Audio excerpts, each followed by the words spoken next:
আমি সুজয়, আর আমার সঙ্গে আছে আমার ছোট্টবেলার বন্ধু বিজয়। দুজনেই আজ বেরিয়েছিলাম। হ্যাঁ, একটা বন্ধুর বাড়ি, নেমন্তন্ন বাড়ি ছিল। কিন্তু কোথায় কোথায় এত রাত হয়ে যাবে তা বুঝতে পারিনি। তারপরে ছিল বিজয়ে অতিরিক্ত জোরে গাড়ি চালানো। দুটোতেই খুব ব্যস্ত হয়ে গেছিলাম। তাই আমি বিজয়কে বললাম, আরে বিজয়, একটু আস্তে গাড়ি চালা, রাত হয়েছে। এত জোরে চালাস না ভাই, বিপদ হতে পারে। আস্তে চাল, আস্তে চাল। আরে তুই এত ভয় পাস না, বস তো চুপচাপ।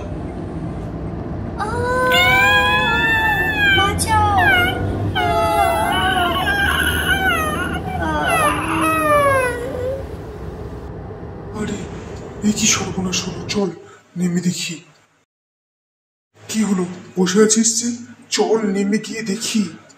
আর বসে থাকার সময় নেই। না না, নামা যাবে না, এখান থেকে এক্ষুনি পালিয়ে যেতে হবে। তোকে তখন থেকে বলেছিলাম আস্তে গাড়ি চালা, আস্তে গাড়ি চালা।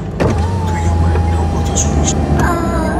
বাঁচাও, বাঁচাও, কেউ আমাদের বাঁচাও, বাঁচাও, কেউ কেউ আমাদের সাহায্য করো, বাঁচাও, বাঁচাও।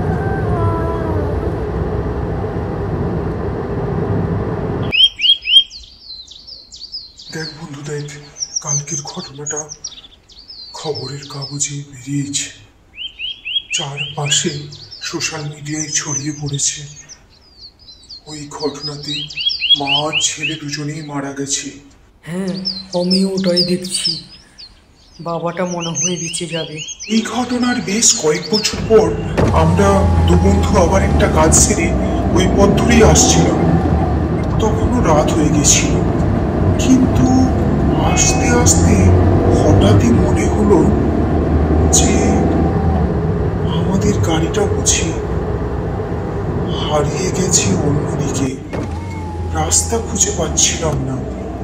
আমরা কি তাহলে পথ ভুল করে ফেললাম? ঝড় জলের রাত, আমরা কি করব খুঁজে পাচ্ছিলাম না। থাকে থাকে বজ্র বিদ্যুতের আওয়াজ। আমরা এই রাস্তা চিনতে পারছিলাম না, কিন্তু দেখতে পেলাম রাস্তা ধারে একটা পুরো বাড়ি। ভাবলাম ওই বাড়িটাতে আশ্রয় নেওয়া যাক। ভেবে আমরা গাড়ি থেকে নামলাম। গাড়ি থেকে নেমে আমরা সামনের দিকে এগিয়ে গেলাম। গিয়ে বাড়িটার সামনে গিয়ে দাঁড়ালাম। দাঁড়িয়ে দরজা ধাক্কাতে লাগলাম বেশ কিছুক্ষণ ধরে। তারপর যা হলো, কি ব্যাপার বলতো? আমিও তো তাই ভাবছি। তারপর কিছুক্ষণ পর ওই বাড়ি থেকে বেরিয়ে এলো এক ভদ্রলোক, যার দৃষ্টিভঙ্গি বিদকুটে, দেখলেই ভয় লাগে। সে জিজ্ঞেস করলো, কি চাই এখানে? আজ্ঞে মহাশয়, আমরা পথ ভুল করে ফেলেছি। ঝড় জলের রাত, তাই আজকের রাতটা একটু আমরা এখানে আশ্রয় চাইছি। ও ঠিক আছে, এসো আমার পিছু পিছু। তারপর লোকটার পিছন পিছন আমরা ঘরের মধ্যে ঢুকলাম। দেখলাম লোকটা আমাদের একটা ঘরের মধ্যে আনলো, এনে আমাদের ওখানে বলল, এই যে বাবুরা, এখানেই তোমরা আজকে রাতটা থেকে যাও, সকালে বেরিয়ে যাবে, তবে সাবধানে থেকো কিন্তু। তারপর আমরা বেশিক্ষণ জেগে না থেকে তাড়াতাড়ি শুয়ে পড়লাম। আর পরিশ্রমের জন্য তাড়াতাড়ি ঘুমটাও চলে এলো। হঠাৎ মাঝরাতে ঘুম ভেঙে যায়, দেখি পাশে আমার বন্ধু নেই। দেখে আমি আশ্চর্য হলাম, নতুন জায়গায় ও কোথায় গেল। ওকে খুঁজতে আমি পা পা করে বেরিয়ে গেলাম, কিন্তু কোথাও খুঁজে পেলাম না।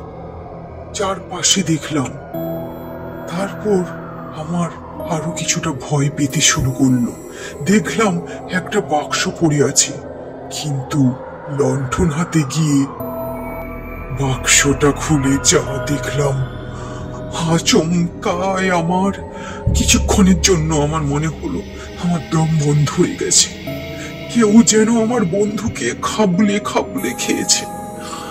এসব দেখে আমার প্রাণ যায় যায় অবস্থা।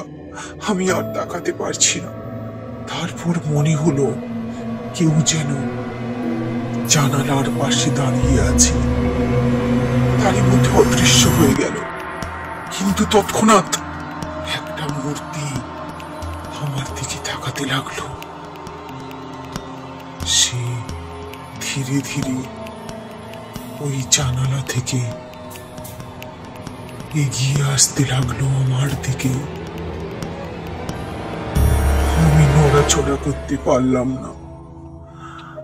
কি বিৎকুটে চেহারা,